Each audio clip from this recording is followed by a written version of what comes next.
Trick or treat, mother. Yep, we're doing it. Many people put Halloween Resurrection as the worst of the franchise. Personally, I'd say that dishonor goes to Halloween Ends, but Resurrection certainly is near the bottom of the barrel. And why is that? From a franchise vet that didn't want to be there, a lead actor that lacked the ability to scream, and a rapper using kung fu skills on Michael himself. There's a lot to choose from, so we're diving into the World Wide Web, looking up our favorite web series, and hoping Michael does not return home, as we find out why Halloween Resurrection is so awfully good.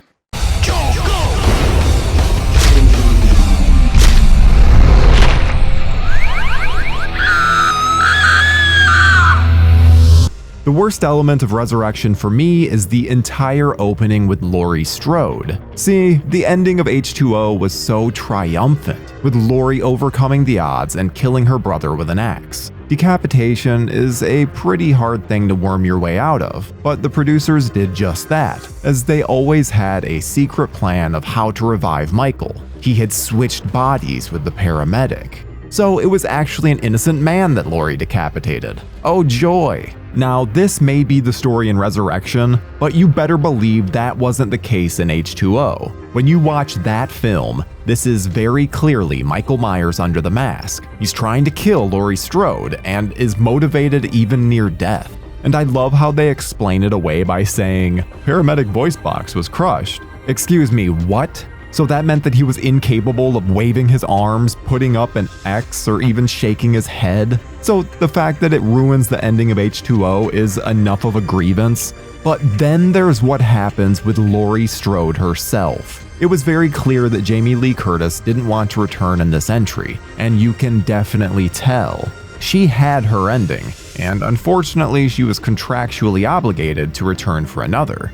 And it results in Laurie acting very un-Laurie-like. She's become an absolute shell of herself, and just plays it like she has extreme PTSD. Even the moment of Laurie tricking Michael comes across so corny, because how in the world would this timing work out? She just happened to pull this stunt on the night that he finally finds her? Why not do it earlier? Oh right, because Laurie wants to kill Michael and this is all an elaborate trap. It's not a terrible plan, but she shits the bed the exact moment that she finally has Michael within her grasp. There's no reason for her to do this. It's just bad filmmaking that makes Laurie look incredibly stupid. Her death is a slap in the face of fans of the franchise. Then they do this strange thing with Michael where they change the frame rate when he's on screen. It's not every time, but it's enough to be very distracting. I'm not sure if they thought that this would make him scarier, but it just makes the film look very dated. You can definitely tell this was released in the early 2000s. The crux of the Resurrection story follows a group of college kids as they win the opportunity to take part in an internet reality show. Ah yes, the goal of anyone in life, reality TV. Though to be fair, the real world was pretty big at this time, so I guess it's not totally absurd. The goal is to stay in the old Michael Myers house and stream all of these spooky happenings for the internet. Sarah Moyer is our new final girl, and she's okay.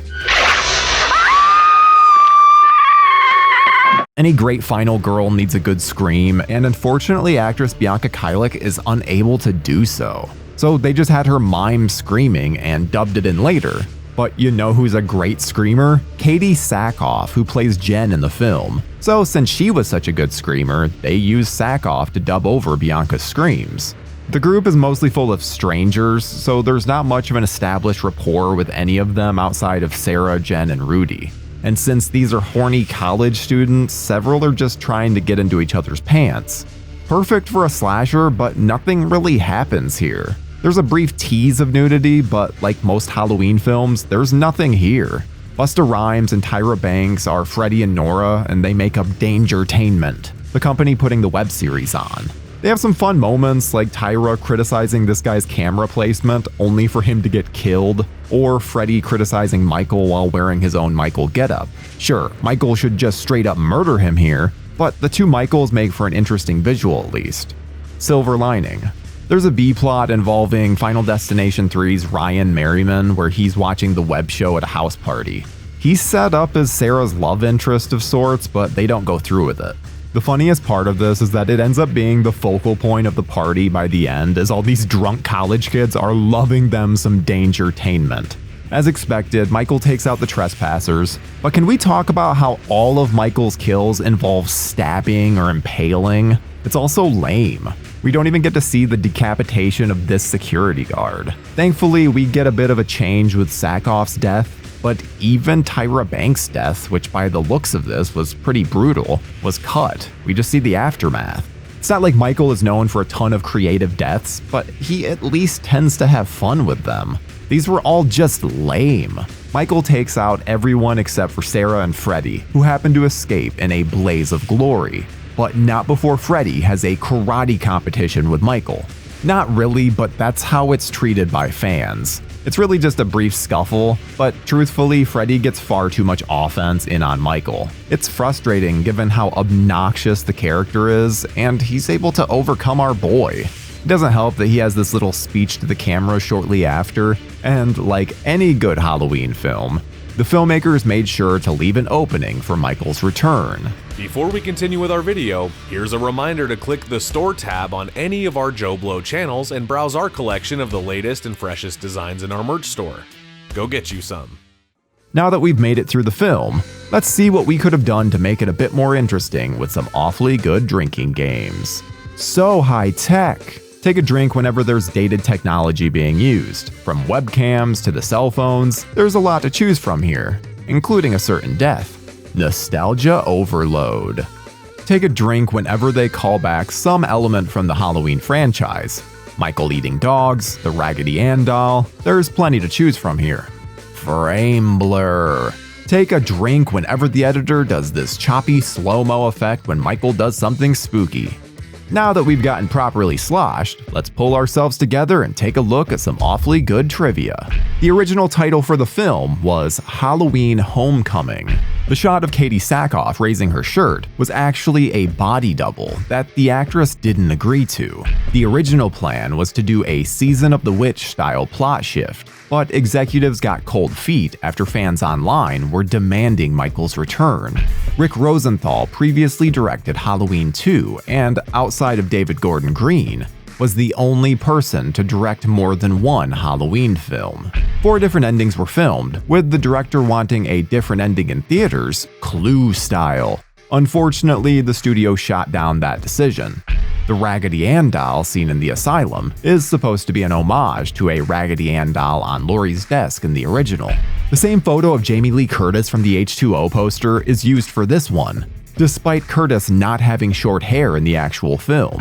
Establishes Michael's birth date as October 19th, 1957, the only time it's stated in the franchise. Whenever the first and second film's victims are named at the beginning of this movie, Harold gets the totals completely wrong, stating only 7 died in both films, when it was actually 13. Michael's eyes opening at the end was intended to lead to a film where Michael faced Laurie's son, John Tate. Halloween Resurrection is not a good movie, but the bad gets into the so bad it's good territory at times. So if I had to rate this on a score from Victor Salva to Roger Corman, I'd give Resurrection a 5 out of 10. This is a movie that's easy to put on and make fun of with friends, but it does ruin several past films in the franchise, which can make for a frustrating viewing experience. While I do wish that we had received the John Tate and Freddie Harris follow-up, where Freddie would have been killed and the finale would take place on a frozen lake, I'm kinda glad this film tanked the franchise. It allowed Rob Zombie to come along and… wait, maybe I'm not so happy this tanked it. Bitch, I will crawl over there and I will skull fuck the shit out of you! Fuck. It's awfully good.